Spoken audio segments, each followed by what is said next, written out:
This week on Focus North, Marie Wilson brings you a special report. The final land rights agreement with the people of the Western Arctic Beaufort Sea region. The vote that made history.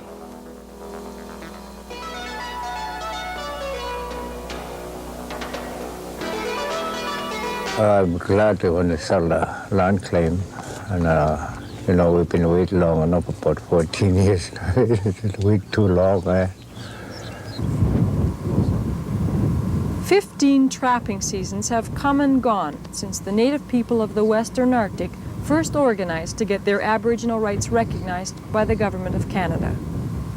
During those years, the 2,500 Inuvialuit have sometimes felt that, like their annual take of polar bear and white fox, the people too have been left hanging.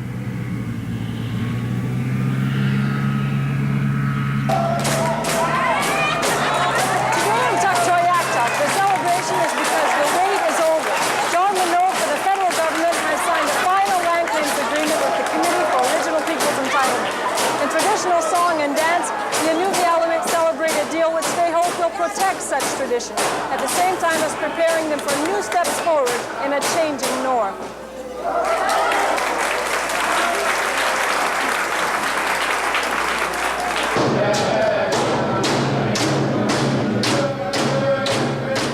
After more than 14 years of waiting, more than 14 hours of celebrating, it started in the afternoon, Tuesday, June the 5th.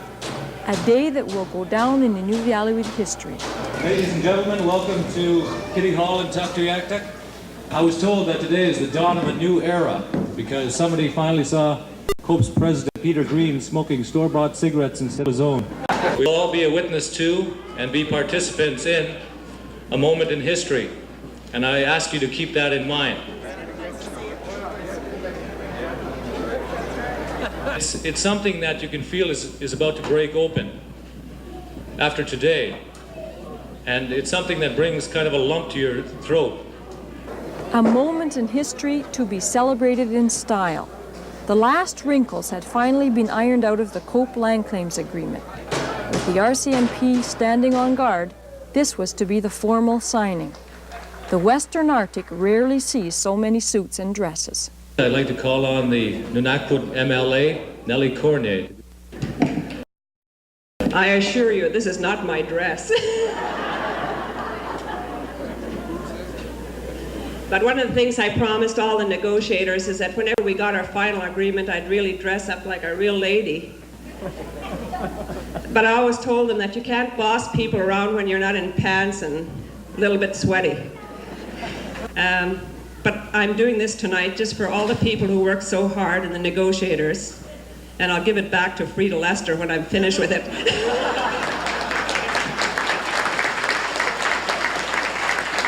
But I would like to say to Canada, on behalf of the people of Tuktoyaktuk and the Western Arctic region and our friends who have come here from areas right close to our region, that we are important. And it may be a frontier land, but we are important because we hold something very precious and dear, because basically it's an area very few people have seen, and it's a very big area and a beautiful area. So with all the people who took part, and I don't know how long we could mention everybody, because from the smallest people in Tuk and all the communities to the oldest people, we still have a lot of work to do. But in all the controversy and in all the ways that we try to resolve our differences and make things the way we feel we could move, I don't believe there is one person that did not participate. They did participate. And we were never, as an organization, afraid of people who felt that they had a different view, because we learned from that. And that's the Inuvialuit way. The people who worked at it really tried to reflect the total opinion of people. John Munro has been crisscrossing the country, polishing his speaking skills in the race for next weekend's Liberal leadership nomination. In the most powerful and emotional speech he ever made in the North, he agreed with Nellie Cornier. Getting the Cope Aboriginal Rights Settlement had been a tough job. Nellie did such a thorough job, ladies and gentlemen, of going through everybody that perhaps it's not necessary for me to add any further names. I think that it's a tremendous achievement that's been obtained today. I just like to perhaps make a few personal comments. You know, ladies and gentlemen, when I first became minister, one of the first things I had to undertake was a journey up to Inuvik. And the primary purpose of the journey was to meet the negotiators for COPE. And I'll always remember that meeting. Sam, you will too, and I know Nellie and Bob will.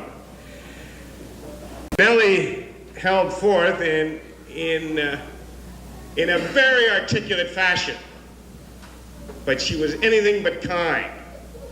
She was almost vicious. I just can't believe how sweet she looked in that dress today.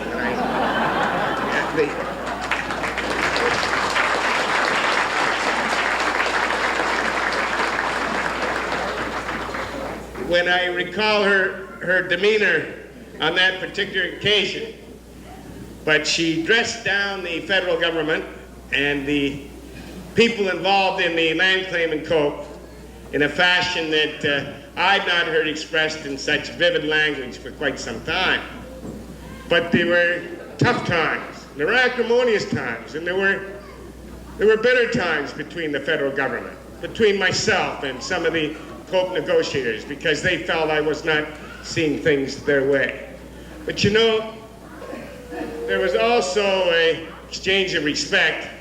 There's also a tremendous determination displayed by the people of Cope. So may I say to Peter Green, Cope, and your predecessor, Peter, Sam Ratty, to Nellie Cornoyer, some of the people I principally had to deal with, Bob Delury, you've really achieved something great for the North, and you've achieved something absolutely tremendous for all of Canada. Because if, you know, we can settle these claims and show good faith, and here we've finally arrived at a final settlement, the first north of 60, the first comprehensive claim north of 60. But it's a sign out there to the Dene Métis, and it's a sign out there to the Inuit of the Eastern Arctic that the government can move and will respond to Native people's aspirations. And Cope has shown that leadership by establishing a first here. What a marvelous achievement that is. And what a happy day this must be for all of you. It's something I would not have missed. I want you to know that personally, I find it one of the most rewarding experiences of my public life. It's an experience I will never forget, and I want to say to the Inuit people, the Inuvialuit people of Northern Canada, thank you for giving me that tremendous sense of pride. Thank you very, very much.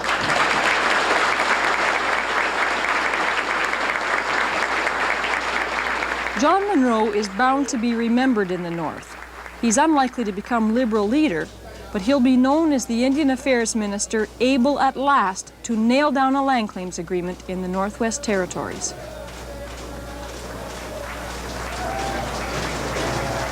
The signing of the official documents. Peter Green.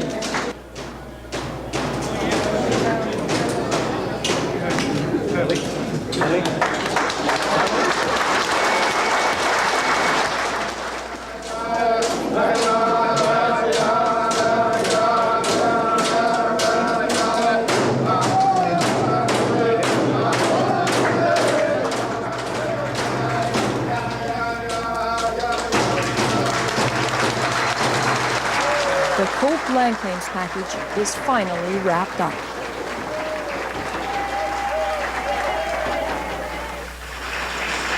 The exchange of gifts. The tapestry was made by Agnes Cooktanna from Holman Island.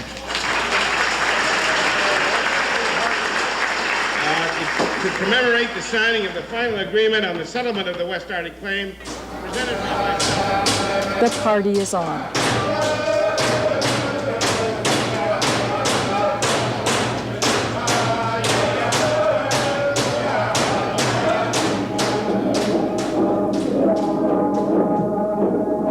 It's been a long time between dances. In 1978, 3 ministers ago, Hugh Faulkner joined in the celebration dance in Sachs Harbor. An agreement in principle had been signed, and people thought the land claims job would be done in a year.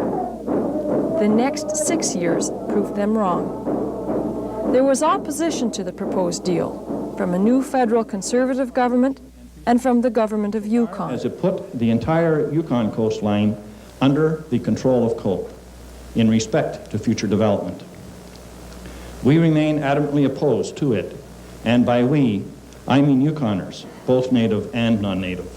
In terms of the 78 agreement, there was a wilderness area to embrace the whole North Slope. That's been basically removed to half of the North Slope.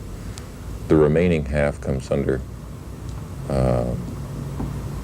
sort of as strict an environmental screening and review and control mechanism as one can devise. The business community and neighboring native groups also had concerns. In the case of the Dene Nation, it was about the overlapping areas between the Cope and Dene claims. This, like all the other concerns, had to be resolved before a final agreement. There were 3 areas around which this negotiation took place. One was land, the second was wildlife harvesting, and the third was participation in the institutions that are going to manage wildlife. On the matter of land, each of the native groups is now going to have 700 square miles, a little north and a little south of Aklavik, and how they sort that out between themselves, they are going to negotiate that. Mainly, it will be the Dene Métis will be south of Aklavik, and the Inuvialuit north of Aklavik, but they'll be contiguous one to the other, and they're neighbors, and they live together, and they live in the same community, and we're very confident that they will sort it out. In the event there's some unresolved issues about that, the minister will be called in to arbitrate that, and both sides have agreed to accept his decision on that if there are differences. On the matter of wildlife harvesting, it seems to me that that's virtually resolved. And the matter of reciprocal rights in relation to that will take place after the Dene Métis have reached their agreement.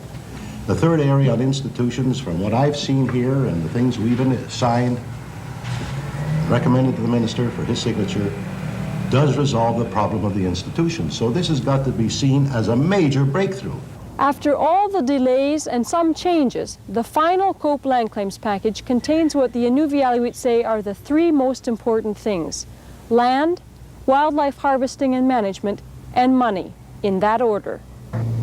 First, the land. It's an area of beauty and diversity, from the cliffs of Nelson Head on Banks Island, to the flats of the Yukon North Slope, to the pingos of the Mackenzie Delta, the only ones in the world. The Cope Agreement recognizes Inuvialuit ownership of 35,000 square miles of this land. That's much more land per person than any other treaty or land claim in Canada. I think that's a lot of land, 35,000 square miles. And when we first started the negotiations, people wanted land. That was the main thing that they wanted. The land they'll own is classified into 2 types. For most of it, called 1B land, the Inuvialuit own only the surface, not the resources below. They're to have a say, though, before any development in this area. The other type of land, 5,000 square miles, is called 1A land. The Inuvialuit will own the surface and any oil, gas, or minerals underneath. Selecting land was one of the hardest parts of settling the land claim. The Inuvialuit had to choose from lands with no proven resource wealth. Originally, Cope had wanted royalties on all the non-renewable resources in their settlement region, an area about the size of Ontario, twice the size of the Yukon. But after so many years, they've settled for far less. In the Beaufort region, where oil and gas business has already changed the look of communities such as Tuktoyaktuk, some say it's unfair the Inuvialuit didn't get more. Ironically, it was the race to get at that oil and gas which led to land claims in the first place. It's a long story. It was way back in 67 when two planes came into Inuvik, all loaded with these geologists and oil men coming in to see coming in to look over the Tuk area, the valley, and they came in and so they asked me if I'd go on one plane and show them around. The way they were talking in the plane, that this is just where they're going to find the oil, right here. So you're saying then that the reason that it started was because you wanted to get in on some of the oil and gas activity? Yeah. So we didn't leave the people out of it completely. You know, that they have an organization, so that they could get involved in it too. And then that actually led to land claims, this what we signed today. Some of the community representatives say nothing has really been gained in the land section of the claim. The Inuvialuit will now officially own 35,000 square miles, but they traditionally used 2.5 times that much. But they say at least now they'll be protected from losing any more than they already have. Falls at our land, but when you look at it, that there's more people coming north every year, and it's a few years from now, if we don't have that land nailed down, you know, we wouldn't really have land. So I don't think it's going to change anything, because it's everybody's looked after. It's just that the Inuvialuit themselves will have a little more say on their own land. The only time the government recognizes anything is when it's put down on paper. So it's not that you have any more land, it's to prevent yourselves from losing any more than you've already lost. Now that we've got it, I hope we keep it. Keep it because it takes a lot of land to make a living in this part of the north. Trap lines may be over 100 miles long, with more than 1,000 traps per line. That's how much is needed to keep the spring clotheslines full of winter furs. For the Inuvialuit, the traditional economy and the history, too, is based upon the land and the sea. Old schooners such as this one in Sachs Harbor have a noble past. At one time, they did a summer run for the year's supplies to a Klavik, more than 500 kilometers south on the mainland. The rest of the year, the people here on Banks Island were on their own, dependent on the wealth of the sea and the land. Today, that wealth of wild food and furs is still treasured. So in the land claims agreement, COPE has charted a course that leads to more local control over wildlife through the Inuvialuit Game Council. The hunters and trappers, they know what the animals are on their land, so we think that they're more fit, you know, to make some decisions. Do you get to actually make decisions, or is it advice simply? Well, it's advice that they give, and it's on certain, like open seasons and setting of quotas that will be set jointly with the government. If we set them with a territorial government, that's a lot more than we've had before. Being a hunter and trapper the past 14 years and learning from the older people, I think that the main thing that they really agree with the final agreement is that we can manage our own renewable resources now. Managing the resources which they've used throughout the seasons, throughout the ages, and still today. There's also a guarantee of exclusive hunting rights on some species, preferential hunting on others. The only time the preferential really comes in, I guess, is when there's not enough to really go around. Well, if the Inuvialuit needs the whole quota, then that Inuvialuit have to take that first take, and then after that, what's left over, then it goes up for the others. The third and perhaps most controversial part of the Cope Land Claims Agreement is the money. It comes in 3 pots. $45 million was agreed to in 1977 as compensation for the traditional lands the Inuvialuit have had to give up. Today that money is worth about $90 million. There's another $10 million for business development and $7.5 million for social programs. Some Inuvialuit, including a group led by a non-native, Lyle Trimble of Inuvik, felt the money should be paid out to individuals to invest on their own. Okay, this is the last settlement, okay? But 2/3 of the eligible people voted in favor of the Cope Agreement.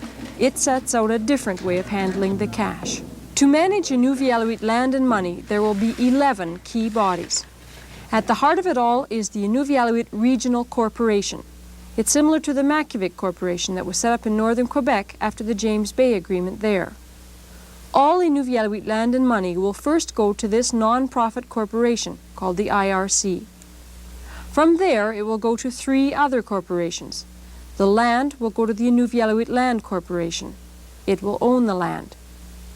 As for the dollars, part will be transferred to the Inuvialuit Investment Corporation to make interest and grow. Other money will go to the Inuvialuit Development Corporation, or IDC. It will set up more businesses, such as Ulu Foods and the taxi and airline companies which already exist. But the control of the land, investment, and development corporations, the kinds of businesses they get into, how they invest, and so on, that control stays with the central body, the Inuvialuit Regional Corporation. Any profits these businesses make will be held by a 5th body, a special Inuvialuit Trust. But once again, it'll be up to the Regional Corporation to decide if and when those profits are reinvested or paid out to Inuvialuit beneficiaries who are 18 years or over. But how do individual Inuvialuit fit in, and what do they get out of all this land and money? That's where the other 6 bodies fit in. 1 community corporation for each of the 6 communities in the Inuvialuit claim. Each community has a 1/6 say in all the decisions the regional corporation makes. In each community, the local people control their own corporation and the Inuvialuit lands in and around their community. And it's these 6 community corporations that come together to control the central body we started from, the Inuvialuit Regional Corporation. For a small community like this, the majority of our people don't know how to read and write. And it's hard for them to really realize, what we're getting ourselves into. I'm just hoping that when they do form the corporation, that it's formed with a good number of people from the north or from the Inuvialuit that are profitable businessmen who know what they're dealing with, that can get the rest of the Inuvialuit on their feet. A lot of people expect some benefits right off the start, but this whole claim is for the benefit of all the Inuvialuit, and it might be a few years before it shows. But except perhaps for the old people. The Cope leadership has been instructed to look into cash payments as soon as possible for the elders. Years ago, this was the only store in Sax Harbor. It was owned by Fred Carpenter and his wife Agnes. Fred was the founder of this community. Just before he died this spring, he was wondering whether he'd ever live to see the day his land claims were settled. He missed it by 2 months. Many say it is the old people who deserve more than anyone else to get something out of land claims. But in the 14-year wait, several have passed away and missed their chance. With the final settlement, the elders who are left may still have a chance. I guess basically after the legislation comes through, really it is up to the Inuvialuit in the communities to decide how and when they will pay out the old people some sort of social assistance. And we all realize, the team that has negotiated this package and the people in the communities all know that in giving out assistance, the elders would get priority. Well, I'm going to use it for food and, food and a little bit something for my family before I go away. That's all I'm hoping about. Michael, what did you used to be able to buy for $1? Well, it's long ago, we used to, in a Klavik there, the old pepper, we got a restaurant there, used to have a full meal and 75 cents and some more, right? Now these days, we can't even buy lucky to buy a package of chocolate bar right now for 75 cents, right? Right now, that the dollar, that's no more good. You can't get nothing in the heartland now. Everything a lot of change, eh? Land, wildlife, some advisory powers, money. The Committee for Original Peoples Entitlement is satisfied with the contents of this claims package. Ours is the only negotiated package in the whole of the NWT. So I think, being first is very hard and something that we were proud to achieve.